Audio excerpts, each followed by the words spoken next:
What's going on, everybody? This is Joey of Underage Packers.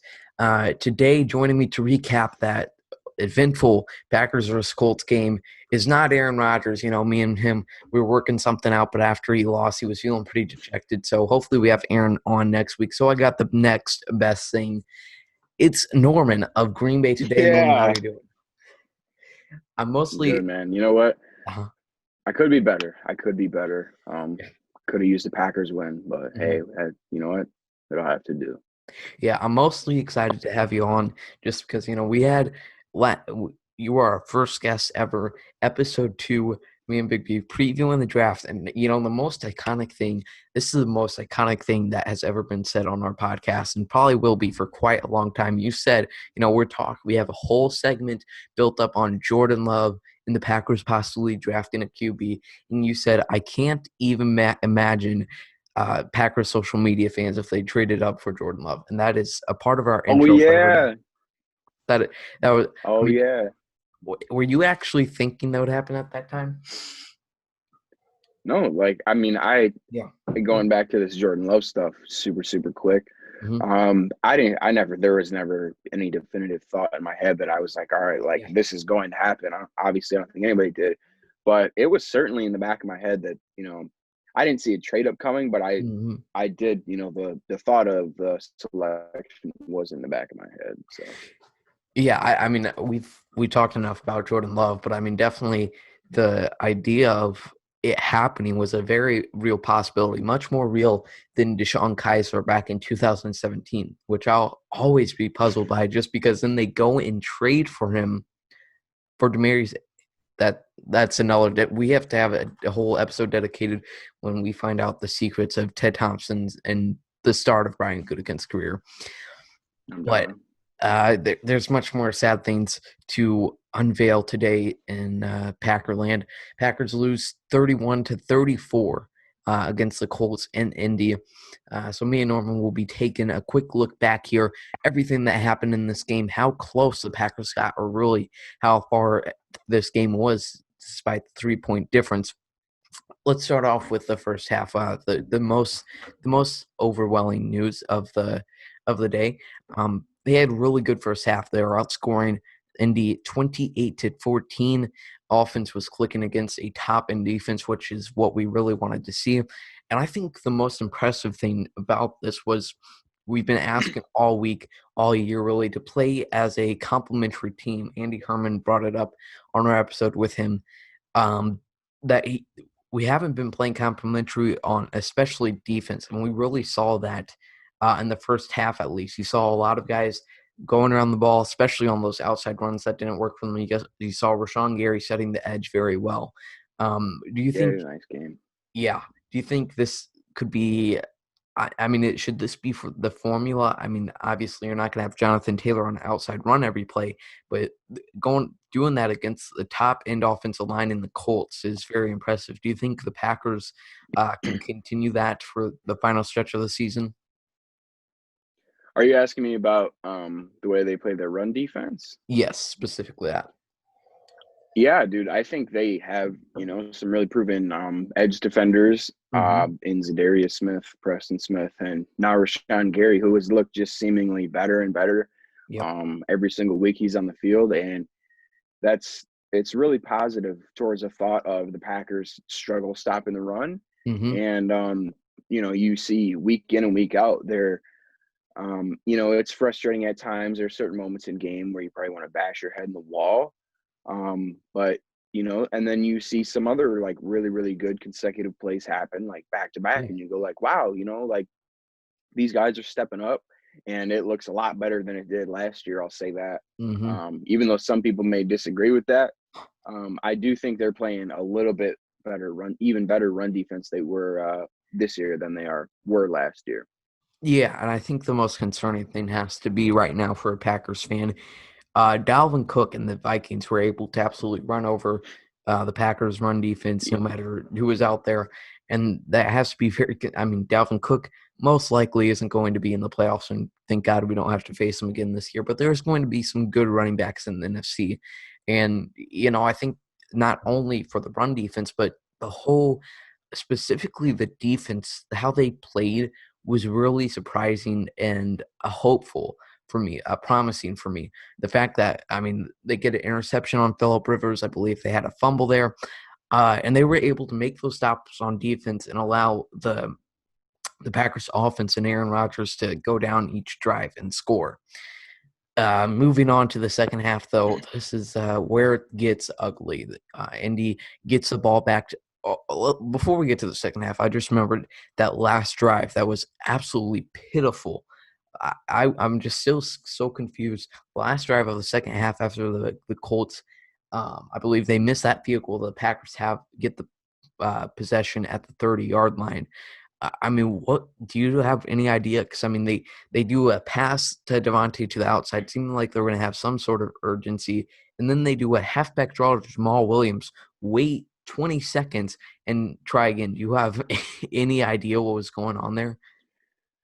Man, I'll tell you what, I know somebody asked Matt LaFleur about the 2nd and 10 handoffs. I think it was Nager actually. Mhm. Matt LaFleur just kind of deferred to the question, like, Yeah. that's something we'll have to look at. Like he always says, and I know playing the Colts, obviously you'll have to take what you can get when you're Mhm. playing a run defense like that.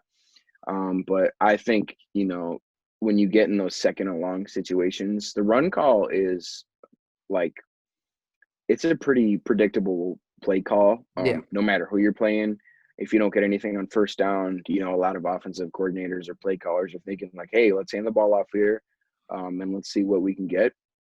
And it it just hasn't really been up to par. Yep. Not even today. This entire season, their gains on second down, second and long, Yeah. and the drive, certainly those two early drives in the third quarter, or the drives that you were talking about, Hmm. the 3 and outs were, I think, probably the biggest drives of the game, Yeah. considering the just amount of pressure it put on the defense and Hmm. the amount of just exhaustion that it gave the defense because they had to be out there for so long. The Colts dominated the time of Hmm. possession in the second half, and that that cannot happen in any other game, especially playing against a good team. Yeah, and I'm glad that you brought that time of possession up. In the third quarter in total, I think even going into the fourth quarter, the Packers had a total of 3 minutes and 50 seconds time of possession and 6 total plays in the third quarter, which is That's really brutal. unacceptable. And I mean, you look at the defense, you can't blame it on them. I mean, they're letting Jonathan Taylor run all over them because the Colts actually have the brain power to think of halftime adjustments, unlike some team that should not be mentioned. Um, and the Packers are coming out here doing 2 3 and outs in the third quarter, letting the Colts have long sustained drives, scoring a field goal, holding them to a field goal on the first drive that ended up being 6 minutes. Just not a very good look for the Packers as a team. Philip Rivers was throwing at ease again in the second half. He was really just dotting us up. He was utilizing his tight ends very well. I think Jair Alexander, we didn't see him at all this game, which is always a good thing. Um, and then the Packers' mistakes past those 2 drives that you mentioned to start off the third quarter. Then they allow the Colts to tie the game, um, or at least get very close to it. I can't remember if that was after they made it 25-28 or tried the game, but that's besides the point. When Darius Shepard fumbles this kickoff, and this is exactly where there was a lot of mistakes made by the Packers in this game, and that's why we'll get to MVS later, but you can't blame it on just one thing. Do you think Oh, yeah, how definitely. different of a fourth quarter and finish to this game would you think would be if the Packers, who are already facing a lot of momentum against their side after the Colts scored on that previous drive, how different do you think this finishing game could be? Well, I mean, the easy answer here is you just look at the math. You take Mhm. away 3 from the Colts score, and the Packers are lining up to kick the game-winning field goal right there at the Yep. end. If that play doesn't happen by Darius Shepard. Now, obviously, that him holding onto the ball, for all we know, could have changed the entire, complexion Yep. of the rest of the game. Obviously, that's something we don't know. It's kind of a hypothetical question. Hmm. But I seriously think that and like you said, dude, you can't put this on. There's so many things you could put this game on, but with a collective just um kind of pile of just miscues and mistakes by the Hmm. team, there's not really one you can just pinpoint to and say like, wow, that's the one that, really did them over, or that's the one that screwed them over here. Yeah. Um, there was just way too many mistakes out there. But to answer your question, I do think the Packers. I mean, who knows what they do? Hell, maybe they even have another 3-and-out on that Yeah. drive, like the way their offense was playing in that quarter. But I mean, I mean, Just a I field seriously possession there. think I yeah, I really genuinely think that the Packers. I mean, that's 3 points off the board for the Hmm. Colts. So, and that's potentially seven for the Packers. So that's already right there, hypothetically, a 10-point swing Yep. already just there on that drive, or not drive if that play doesn't happen. If Darius Shepard doesn't fumble that ball, but like we both said, man, you can't really pinpoint that on Shepard. one specific player. So Yeah. And we'll talk about Sean Meninga a little bit later. I saw some what I would call undeserved hate to Sean, because special teams is a really interesting aspect, because with Mike Pettin you can see him blitzing a three-man rush on 3rd and 10, and his corners press back 20 yards, and you're like, okay, it's our what is going on? favorite. What? I said that's our favorite kind of coverage. Oh yeah. Gotta love it. Like, especially when it's like, I know Mike Pettin isn't spending his free time listening to the Pack Day podcast or Packers Translants, but I mean, when we have been calling for it all week, I mean, maybe he at least listens to ours, but when this has been the talk all week, and then lo and behold, there he is running his corners 20 yards off, and that proved to hurt us a little bit later in the game Oh as yeah, well. Uh, yeah, we'll talk about Sean Meninga, Mike Pettin again a little bit later. So the final two drives were really interesting.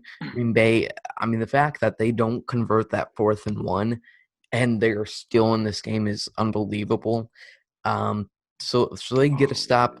man, Defense finally gets a stop there, or at least holds them to the field goal. Rodgers on 4th and 1, and I'm not sure what the goal was on this play.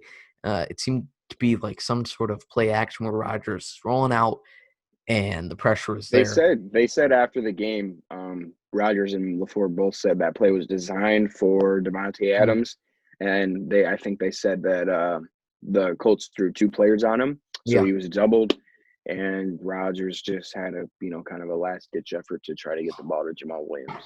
You see, that's really confusing. I mean, you're at 4th and 1. This is really the game right here, and you do something where if Devontae's taken away, which shocker, he's your number one receiver, It so they're was, probably yep, going to go after him on 4th and 1. So you'd think they have a little bit better of a imaginary, or at least an idea of what they could run on 4th and 1 there. Defense gets definitely, another stop, and the title of this episode is going to be "Holding On for Dear Life." Um, bro. Oh my gosh, I don't like. I have been watching football for. I'm 18 years old. I have been watching football for probably 10 years now. mhm, In my yeah, football watching life career so far, I have never seen anything like that in my entire life. Like, you can't even get that kind of stuff on Madden. yeah, That was nuts. All those holding calls. yeah. It's kind of the "Holding On for Dear Life." The title is kind of a two-way pun. So That's yeah, clever. yeah, the Colts, the fact, the defense not only is playing not too good near the end of this game, they're getting tired. So many drives, obviously, we brought up earlier, the time of possession not in their favor, and then the Colts get 5 or 6 holding penalties. Now, the thing about this, so the Colts, they do this, and at that point, you're like, all right, we're getting lucky. Zadarius does end up making that big play, but here we are again with Mike Pettin on 3rd and 16, where he very well knows the Colts are going. They're very close to that range where the 4-down range, and they're going to want to win the game instead of giving the ball back to Aaron Rodgers with plenty of time. And he plays his cornerbacks off again instead of trying to make the play. they get to 4th and 4, and they easily get it off of a Jair Alexander play, or a Jair Alexander blown coverage on the running back 9 times. So the fact that the Packers aren't able to at least, limit him to less than 12 yards. And they did that earlier in the game. They blew a 3rd and 12. So it's just very frustrating. Luckily, we don't have too strong of an offense coming up in the Chicago Bears. Um, we'll get to that a little bit later as well, near the end. So now the big 2 plays, like, man, I was so excited. I mean, when Za'Darius got that sack that was originally called a fumble, I know you look up and you see Christian Kirksey running, you see the clock still running. I start doing a Oh, little dance. It's a great jolly time. And then they rule it back, probably the right call. But I mean, do you think, is that what the Packers? I mean, this is probably a stupid question, and there's an obvious answer, but I mean, is that what they're missing on their defense? No matter how much coverage Mike Pettin can blow, do they need more of those explosive plays? I mean, like you said, man. I mean, I don't think it's a stupid question. I just think it's an obvious answer. Mm-hmm. The Packers are definitely missing turnovers and those explosive plays. I know they have 1 touchdown this year, that interception, the pick six by Shannon, Shandon yeah, Sullivan there in week 2 against the Lions.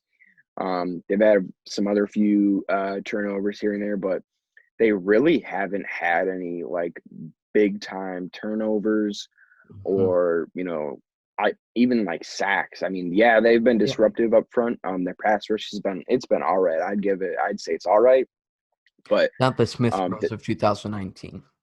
yeah, man, we need that back. But for sure, dude, I definitely think that they could really, really use, bigger and more explosive plays like that, because when the offense is playing the way it Mm-hmm. was in that second half against the Colts, they're not doing themselves any good by not taking advantage of those opportunities. Yeah, and uh, those opportunities that they miss, and even it doesn't even matter that the explosive play from Z was enough, and the Christian Kirksey touchdown would have been great. Obviously, that would have been the win for the Packers, but Hey, they could. I'll tell you what, I'm I'll be biased, and I'm sure you are biased. Uh-huh. Hey, I'll say it right now. Like you said too, it was probably the right call. Mm-hmm. It actually was the right call, but man, that was a touchdown. Come on, just let us have that Yeah, one. exactly. Yeah, that was very disappointing news. I was hoping and praying. The one time, just a random thought, the week 6 or week 8 against Vikings, rather. When I went up after that 12 minute on the field, I went up. I started vacuuming my room and put some headphones in, and then I hear my brothers downstairs cheering because they reversed the call into 12 man, and I was just hoping we'd get one of those again. But then after that great sack from Z, or that forced incompletion, Aaron Rodgers gets the ball at the 5 after a pretty bad move from Darius Shepard, and he drives his team all the way down to the opposing 15. He misses Tanyan, or Robert Tunyon, my apologies, in the end zone. Look too much at Tunyon, him missing Tunyon. And then Crosby, obviously, my nerves were high when he was going out there to make the kick. But then we get to overtime. I Oh want to yeah, get your thoughts. When they were heading into overtime, we find out the great legend Tim Boyle is helping us win games again, calling the right call on that tails hit. never fails. Yep, help, calling the right call on the coin toss. I mean, what were your chances for the Packers going into that? Dude, I'll be straight up with you. I watch the games by myself more times than not, and call me weird or whatever. I talk to myself during the Mm-hmm. games, and one of the things I was saying was, I'm like, we're not losing this game. There's Yep. no way we just drove almost 90 yards down the field and Yeah. sent this game to overtime, and we're gonna come all the way here after being up by so much in this game, and we're gonna lose this game. I'm like, it's not possible. Yep. And then the first play happens. I'm like, all right, like here we go. Or the Yeah. first down, I think, whatever it was, it happens. I'm like, all right, like here we go. And then unfortunately, the play by MVS happened. And at that point, The game was pretty much sealed, but there was a thought in the back of my head. There was Yeah. kind of a hope, like, you know what, with the way this game has been going, it's not over quite yet. Because I know Rodrigo Blankenship missed one of those field goals, Don't and then with all those Yeah. holding calls, you know what? I mean, it's not over till it's over. Yeah, I I know didn't they're give two up or hope three until the holding kick calls went away in. from being out of field goal range. Yeah, I'm glad you think Oh the yeah, same way as me because I'm never thinking we don't have a chance till the clock hits zero. Like I was literally in the Buccaneers game with 10 minutes left. We still have a chance, even in oh the yeah, it's not over till it's zero. yeah, even in the NFC Championship game. I mean, yeah, I don't I want to think talk about that. yeah, after after we get that, I'm thinking the Colts just got absolutely obliterated. This is a totally different offense and game plan than we saw at the start of the third. And here they are with great chance. Colts' defense is exhausted. The ball is in Aaron Rodgers' hands, and then the ball wasn't in MVS's hands. Now that now look, I do it. It hurts. It hurts especially because it gave the Colts so I great. feel for him. Yeah, yeah, and we'll talk about that after we overanalyze it. But you know, the idea. I mean, first of all, it's not like we were at our 20-yard line and about to score and just lost the game right there and had a chance to kick the field goal. We still had to Yeah, drive 70 yards down the field. I did like what I see from that quick throw to Aaron Jones, but yeah, MVS fumbles it, and there goes the game. So, I mean, like you mentioned earlier, okay, we got to talk about this. I'm sure anybody that pays attention to not just the Packers, but the blogosphere saw the interesting question by, I believe he works for ESPN Milwaukee reporter, Mark Daniels, who asked Matt LaFleur, I mean, you have the audacity. You work your way up. I don't know too much about Mark's career, but he's probably had to work this very tough ladder up to be able to be credentialed for the press conferences. And he asked a very emotional question: "In how do you live with MVS?" Like I don't. I I don't know how Matt LaFleur kept his cool during that question. If I Yeah. was LaFleur, man, I probably would have said something snarky right back. So that's why he's the head coach of the Green Mhm. Bay Packers. And so, I mean, I don't. I mean, I get it. I don't know if he's a Packer fan or not. I mean, I think he would be. Like you said, I don't really know too much about him either. But um, I see stuff on Twitter all the time, and I have to say I agree. Where these reporters and people can critique players all the time Mhm. on their ability and their actions on the field. But then as soon as someone on the field points Yeah. the light onto somebody, like Mark Daniels for a second, who asked a question like that, then all of a sudden the players are the bad, or yeah, the players are the bad guy because they're critiquing, a reporter for making a silly question like that. And what's even more baffling was I saw like under the tweet, I think Matt Schneidman tweeted out that Mark Daniels said that or something during the press conference. And I see like comments under, and it's Twitter. You can find anything on Twitter, unfortunately. But um Anything. under the comments, under that post, I see people literally saying like, wow, a reporter actually asked like a serious question. Like how Yeah. how just like you said, the what you said, it's like perfectly describes it. Like Mhm. that it was an emotional question. And I Yeah. think when in that position, and you have that job, I think that's one thing you have to automatically just take out of your Yeah. job, no matter what the circumstances are.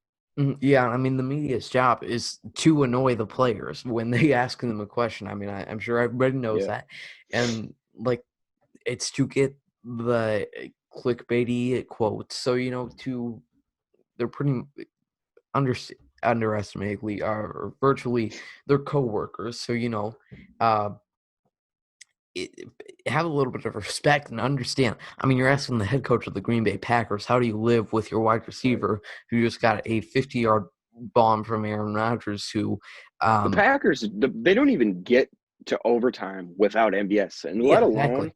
he had. I know he had other catches that game. Hmm. He came up pretty big. And other than the catches, Matt LaFleur even pointed out too. He said stuff you guys probably won't even recognize or notice. Yeah. MVS, Matt LaFleur literally said, and I totally completely agree. He said Matt or MVS blocked his ass off today. Yeah. He had a really good game, and I know that fumble Yeah, there hurts, was a lot of, and I know, oh the yeah, man, touchdown, I can't remember who it was, maybe it was Jamal Williams' touchdown where he's going behind. Some great blocks. You could see him every touchdown, every good big play. He was out there blocking. yeah, he is. He's and I hate to see because at the end of the day, man, these no matter how mad you get at something, Mhm. these guys are human too, man. They have emotions. And to just see like, and I really do feel for MVS. I mean, yeah, what happened, it sucks. And he's got the team behind his back and he has most of, Packer fans behind him. But for the ones that are negative and have to say things, I won't repeat some of the things I saw because me and you both have pages and I'm sure you saw some pretty just Mhm. disturbing stuff too. Um, I just think as a whole, Packer fans have to be better Yeah. when supporting their players through the highs and the lows at the same time. And MVS he's been a big part of what the Packers have accomplished this year on Mhm. offense. Even again through the highs and the lows, they probably wouldn't be where they are on offense without MVS. So Yeah. to see him, really hurt like that, even as a person, let alone a football Mhm. player, and receive those type of comments, I think is just completely um, just inappropriate. Yeah, and you hate to see. I mean, Brandon Bostic, he replied. It's just, it's really sad. I mean, if I was allowed to have Twitter in 2014 and was into the Packers, as I am now, Oh boy, I would not like to see what I tweeted at Brandon Bostic. But it's just really sad to see Brandon Bostic having definitely, that empathy with him. And yeah, you yeah, bring up a good point there that, these people, even though they're on your TV screen and you can admire them, and one play you're cheering them, one play you're booing them. I mean, you got to, this is their jobs. Everybody has bad days at their jobs. I mean, sure, you are probably not being paid $1 million to go out there and work out your local accounting office, but you gotta you gotta understand uh, uh, the whole scheme of things. These guys are people too. All right, so that was enough of the MVS and everything. So, story of this game for Packers was there was too many mistakes. You take away a lot of those, the Aaron Rodgers interception early in the game, the Darius Shepard MVS fumble, and I'm forgetting what other turnover they had later, but they lost the turnover battle 4-2, which is just another one of those things where we said all week that they can't can. happen. Yeah, they can't afford to lose the turnover battle against a top end defense and a veteran quarterback. And here we are. They only lost by 3 somehow, but they made those mistakes and they went to bite them. Now, moving on to Mike Pettin, as we mentioned, I don't think this is a game where you can necessarily blame it on the defense because the main reason they only lost by 3 is the defense. However, those tendencies are getting annoying and they're getting frustrating. And most They've been importantly, annoying. they're getting predictable. Like, Oh yeah. I mean, I think the age-old question is, will they fire Pettin in the middle of the season? I don't think they will. But I mean, No. if they did, let's hypothesize instead of asking you the basic question, who would replace him? Um, how much do you think that would set the Packers into a frenzy or benefit them?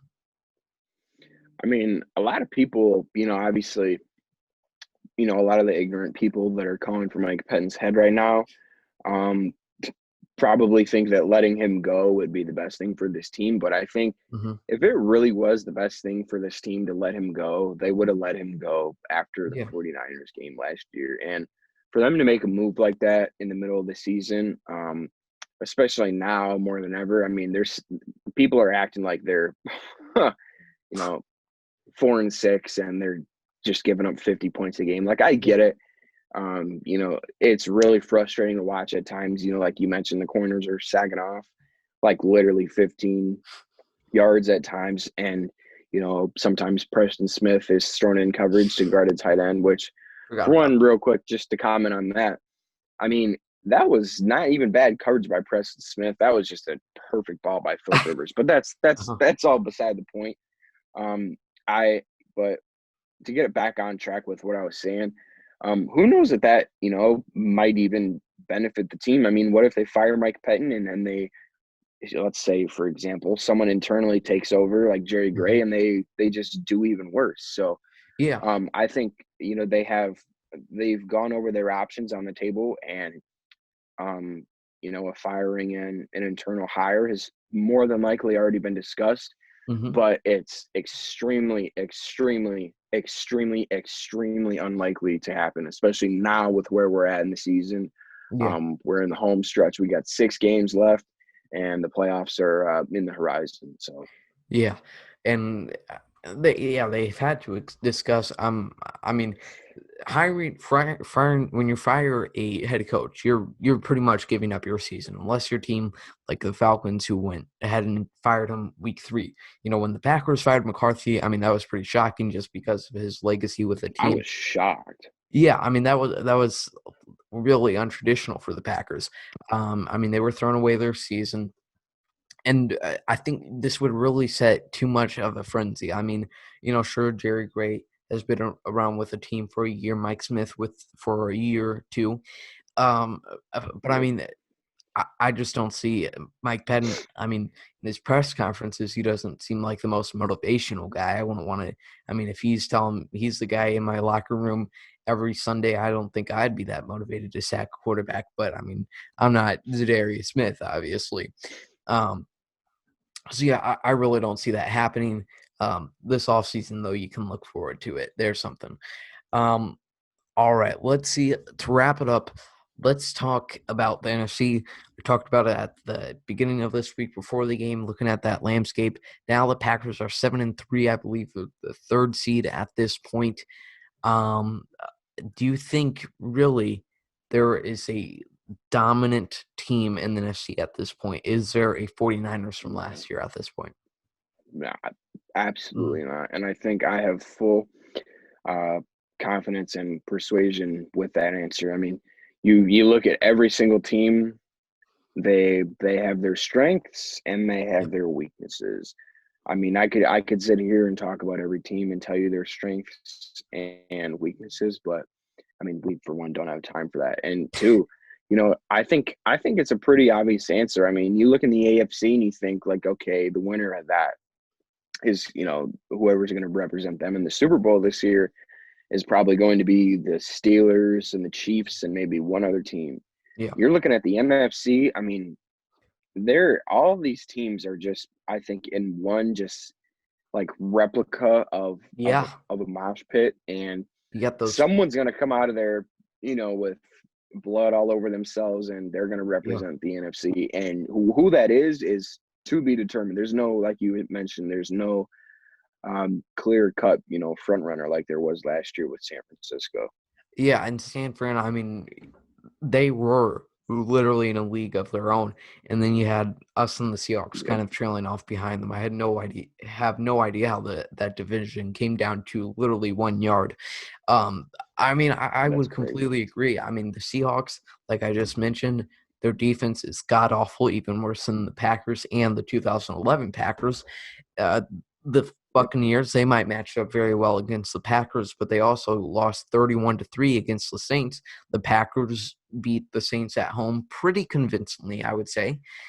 So we'll have to see. I would be shocked if the Packers are that dominant team come January, but there's some season left, and we'll have to see what happens in yep, these last 6 games. definitely. So other than that, next week against Chicago, let's move on. I'll ask you this, but and then we'll head off. When I was before this game, I was looking to see a team that convinced me enough that we could at least make a run and I guess be that dominant team. Were you looking for, and really the home stretch of this year, are you looking for something to be satisfied and convinced going into the playoffs? Uh, I think, obviously you always want to have, probably the thing you want to have into the playoffs, most importantly, is being healthy. Mhm. I'm not really too concerned about the way that the entry is made, because if you're in, you're in, and we know anything can happen once you're in. That's for all sports. Yeah. All you got to do is get in to dance, Yeah. and if you're dancing any given Sunday, like, guys, the Cowboys just beat the red hot Minnesota Vikings. Like, that's just for example. Like, everyone knows you can win any given Sunday. So Yeah. I'm sure the Packers would love to be rolling, which I think they actually have a really good chance of doing. Mhm. Um, Looking forward with their schedule. I know they got the Bears coming up next week, then they got the Eagles, and they head to Detroit, and then they come back for Carolina, Mhm. and then they stay home again for the Titans, and they finish out the regular season in Chicago. So Yeah. I think obviously, like I said, to be rolling in pretty hot is something the Packers would obviously love to do. Yeah. But I think most importantly, I would rather be healthy than rolling in hot. Mhm. Yeah, I don't wanna be in going into the playoffs saying our best football was played in September, and I would completely Exactly. agree with you. I'd love if we can, go and miraculously defeat Derrick Henry and the Titans, and then beat out a division rival away, would be massive for us, and then to go into the playoffs, hopefully with a good seed, um, and then we'll see It's what realistic. happens there. Yeah, and Yeah, I dude. like. It's definitely realistic. I know Green Mhm. Bay will be favored to win against their next two games, the Bears and then the Eagles, both of which at home. Mhm. They'll be favored against the Lions, which, obviously, like, this totally contradicts everything I just said any given Sunday. But I do expect the Packers to win their next three games. And I know you got to Mhm. take it. And, as they say, you got to go 1-0 every week. That is true. But, at the same time, you got to look ahead to what you got going on. Mhm. And, looking at those next three games, like I said, I do expect them to win those next three games. And then after Detroit, like I said, they come back for Carolina and Tennessee, and then they go to Chicago. So I truly think, looking forward, there's probably, I would like to say, if this team is healthy, knock on wood, this team is healthy, all the way through the regular season. I Mhm. would probably like to say that this team goes, they probably drop one more of their next six games into the Yeah. playoffs. 5-1 into the playoffs, winning five out of your last six games is considered pretty hot to me. I think Yeah. that's a pretty good streak to have. And like I said too, most importantly though, it just you just got to stay healthy. So Yep, and, I'd love to just be going into the playoffs 12-4 would be fantastic. And we'll have to see what happens. Norman, you have been so gracious with your time. I did not expect us to go so far, but it's it all was right, a man. great time recapping that Colts game. Let's move on. Have a great Thanksgiving. Me and Big B will hopefully be back again this Friday to preview that Bears game. Thanks everybody for Hey, watching. Norman, where can people find you? hey, everybody can find me on Instagram at GreenBay_today, or they can Mhm. find me on Twitter at GreenBayToday. But I would just like to say, man, likewise, thanks for having me on. Mhm. Um, I'm not asked really to be guest on any episodes, but that's okay. I had fun on this one, and thanks for having me on, man. It was a pleasure talking with you. No problem. I was bored to talking to myself, so I was like, you know what, I got to get two redheads here, Tim and now you. So it's a great time. There you go. Everybody, be make sure to follow us on Twitter. And I forgot to say this at the beginning, Big B. I know if you had a rough weekend, I know you're still listening to every episode because you yelled at me for something rude I said to Jamal Williams. So Big B, we're all still rooting for you. Thanks everybody for listening. Go Pack, go. Go Pack.